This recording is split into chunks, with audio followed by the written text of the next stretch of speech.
क्या आप घुटनों के दर्द की समस्या से परेशान है? क्या आपके घुटनों में इतना दर्द है जो असहनीय है? क्या आपके डॉक्टर ने आपको बता दिया है कि घुटने रिप्लेस होंगे, घुटनों का ऑपरेशन करना पड़ेगा? दोस्तों, इस वीडियो में अंत तक बने रहिए। मैं आपको आज इस वीडियो में एक ऐसा प्रोडक्ट दिखाऊंगा और ऐसी जानकारी दूंगा कि आपके घुटनों की ग्रीस 7 दिन में वापस आ सकती है। एक 72 साल का बुजुर्ग है जिसको हमने ये प्रोडक्ट दिया था। मैं पहले कुछ नहीं कहूंगा, सिर्फ आपको एक टेस्टिमनी बता रहा हूं, उसकी वीडियो भी लगाऊंगा। इसमें आपको दिखाऊंगा कि उस व्यक्ति ने क्या बोला, 7 दिन में उसका क्या रिजल्ट था। एक 72 साल का बुजुर्ग है जो पिछले 15 साल से घुटनों के दर्द की वजह से इतना परेशान था कि अपने गेट से बाहर निकलना भी मुश्किल था। जब हमने उसको ये प्रोडक्ट दिया, उसकी वीडियो मैं आपको दिखाता हूं, उसकी ऑडियो सुनाऊंगा आपको, आप सुनिएगा उसकी ऑडियो कि वो व्यक्ति क्या कह रहा है। उसके बाद फिर मैं आपको बाकी का बताता हूं। चलिए पहले ऑडियो सुनिए। हरियाणा भिवानी सोमदत्त जी, आपकी दवाई ने मेरे गोडे ठीक कर दिए सर। आपके घुटने ठीक हो गए हैं? बहुत बढ़िया कर दिया। मैं 15 साल से दुखी हुआ था, 15 साल से जी। ये आपके 2 हफ्ते में ही मेरा काम बढ़िया बढ़िया जी। बढ़िया चल पाता हूँ मैं। बहुत अच्छी बात है सर। दोस्तों, आपने ऑडियो सुन लिया है। ये व्यक्ति क्या कह रहा है। ये 72 साल का बुजुर्ग है और भिवानी से है। अगर आप भिवानी के हैं तो मुझे फोन करिएगा, मैं आपको इनका नंबर भी दे दूंगा, इनका एड्रेस भी दे दूंगा, आप जाके पता कर लीजिएगा। अब समस्या की बात यह होती है कि घुटनों की ग्रीस जो खत्म हो गई है उसको रिप्लेस करने का तरीका क्या है और घुटनों की ग्रीस खत्म क्यों हुई है। सबसे पहले रीजन समझना पड़ेगा और रीजन समझने के लिए सबसे पहले मुझे यह समझना पड़ेगा कि क्या आपके शरीर में वायु विकार की वजह से घुटने खराब हुए हैं। हमारी बॉडी में 3 तरह के दोष होते हैं, वात, पित्त और कफ। कफ बचपन में सबसे ज्यादा होता है, इसलिए छोटे बच्चों को सर्दी जुकाम ज्यादा रहता है। पित्त जवानी यानी कि 12 साल के बाद पित्त की शुरुआत होती है, इसलिए छोटी छोटी बात पे गुस्सा आ जाता है। आदमी के बॉडी में पित्त का ज्यादा प्रभाव रहता है। और 40-45 साल की उम्र के बाद जब शरीर में डेफिशिएंसी आने लगती है, जिसको कहते हैं कि बुढ़ापे का पहला कदम, वहां से वात हमारी बॉडी में बढ़ने लगता है, जिसकी वजह से घुटनों की कार्टिलेज, जिसको ग्रीस कहते हैं, वो खत्म होने लगती है। हम लोग ध्यान ही नहीं देते।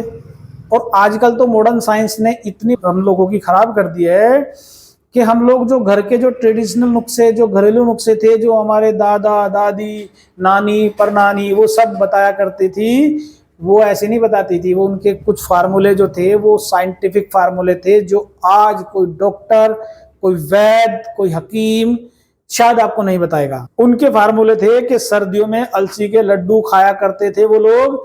40 साल की उम्र के बाद अलसी के लड्डू इसलिए खाया करते थे क्योंकि अलसी हड्डी के लिए बहुत पावरफुल इंग्रेडिएंट है। ओमेगा 3, 6, 7, 9 फैटी एसिड, ये सब उसके अंदर होता है। अमेजिंग रिजल्ट देता है। और हमने ऐसे ऐसे रिजल्ट्स भी देखे हैं। जिन लोगों को हमने बोला कि सर्दी में आप अलसी के लड्डू खाइए, अगर टूटी हुई हड्डी भी है तो वो भी 20 से 30 दिन में जुड़ जाती है। 40 दिन तो बहुत बड़ी बात होती है। छोड़ दीजिए वो सारी बात, अब बात करेंगे घुटनों की ग्रीस की। वापस आइए और कमेंट बॉक्स में जरूर लिखिए, क्या आपके परिवार में किसी को घुटनों की दर्द की शिकायत है? अगर घुटनों के दर्द की शिकायत है तो उसको आप टेस्ट कीजिए, क्या वो वात रोग की वजह से है। अगर वात रोग की वजह से है तो क्या करेंगे टेस्ट करने के लिए? उसको उस दिन कुछ ऐसा थोड़ा बहुत खिलाइए, जैसे थोड़े से चावल खिला दीजिए 2-4 चम्मच, या 2-4 चम्मच दही खिला दीजिए, या कोई खट्टी चीज खिला दीजिए। अगर दर्द बढ़ा तो समझिए वायु विकार है।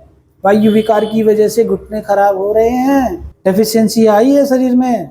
अगर उसको ठीक करना है तो फिर वही वाली बात, पहले वाली, आपको अपना पेट ठीक करना पड़ेगा, यानी उनका पेट ठीक करना पड़ेगा। उनको बोलना पड़ेगा आप अपना पेट ठीक करिए। ये कुछ ऐसी चीजें हैं जैसे त्रिफला हो गया, उसको खाइए, पेट साफ होगा तो बॉडी से वायु विकार बाहर होगा और दर्द में रिलीफ मिलेगा। अलसी के लड्डू खाएंगे तो धीरे धीरे करके घुटनों की ग्रीस वापस आनी शुरू हो जाएगी। पूछ लेना अपने घर में, अगर किसी की हड्डी टूटती थी तो पहले कोई डॉक्टर के पास नहीं जाता था। हड्डी टूटी तो उसको हड्डी को सेट किया और उसके ऊपर लकड़ी की जो है फचक बांध दी जाती थी, और उसके बाद उस एरिए पे एक कॉटन का कपड़ा लपेट दिया जाता था, जिसको अलसी के तेल से भिगो के रखा जाता था। जिससे अच्छी से अच्छी टूटी हुई हड्डी भी जो बहुत बुरी तरह से ब्रेक हुई हो तो वो भी जुड़ जाती थी। और आज भी ये फार्मूला है। आज गांव का अगर कोई भी व्यक्ति है, किसी जानवर की अगर हड्डी टूट जाए तो वो डॉक्टर के पास ऑपरेशन कराने नहीं जाता, वो वही फार्मूला अपनाता है और वो जानवर भी ठीक हो जाता है। हम तो फिर भी इंसान हैं। लेकिन उसके बाद भी अगर आपको लगता है कि नहीं ये हम नहीं कर पाए या हमने कर लिया हमें रिलीफ नहीं हुआ, उसके बाद मैं आपको प्रोडक्ट दिखाता हूं। देखिए ये है प्रोडक्ट जॉइंट फ्लूइड। ये जॉइंट फ्लूइड 30 कैप्सूल की पैकिंग में आता है। एक एक कैप्सूल सुबह शाम लेना होता है। और वो जो 72 साल का बुजुर्ग है जिसकी हमने आपको अभी ऑडियो सुनवाई है, उसको हमने यही दिया है। पहले तो वो बोल रहा था अरे सर क्या होगा, मैं पिछले 15 साल से अच्छे हॉस्पिटल से दवाई खा चुका हूं। लेकिन हमने एक बार उसको थोड़ा सा रिक्वेस्ट किया, सर आप ले तो जाओ, ले क्या हो जाओ। हमने ऑनलाइन भेजा था उनको और ऑडियो आपने सुनी ही है। ऑडियो में वो क्या बोल रहे हैं, इसको एक एक कैप्सूल सुबह शाम लेना होगा।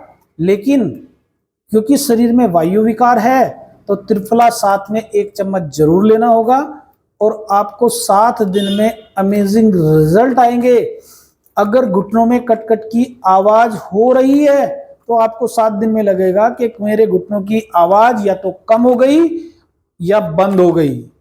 अगर बंद हो गई तो मतलब आपके घुटनों की जो ग्रीस यानी मेनिस्कस जो बन रही है तो बहुत अच्छी तरीके से बन रही है। आप इसको कंटिन्यू कर ले 1-1.5 महीना तो प्रॉब्लम पूरी तरह से समाप्त हो जाएगी। इसका मैं लिंक जो है डिस्क्रिप्शन में भी दे दूंगा।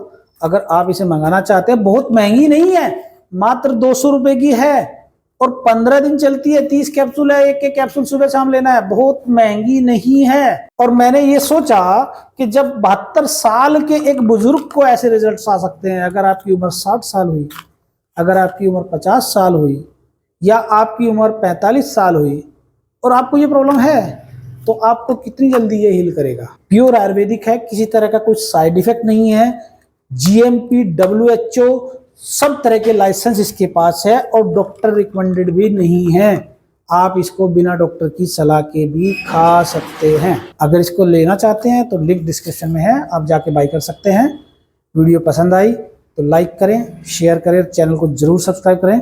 और हाँ, लास्ट में फिर वही कहूँगा, अगर ये आपको लगता है कि मेरे घर में तो ऐसा कोई व्यक्ति नहीं है, तो हो सकता है आपकी रिश्तेदारी में, आपकी जान पहचान में कोई व्यक्ति ऐसा हो जो परेशान हो, कर्रा रहा हो, तो आप उसको शेयर कर सकते हैं। हो सकता है उसका भला हो जाए। तो कुछ चीज़ें ऐसी होती हैं जो अपने लिए नहीं, दूसरों के भले के लिए भी करनी होती है। आज की वीडियो में बस इतना ही। मिलते हैं नेक्स्ट वीडियो में। Bye bye.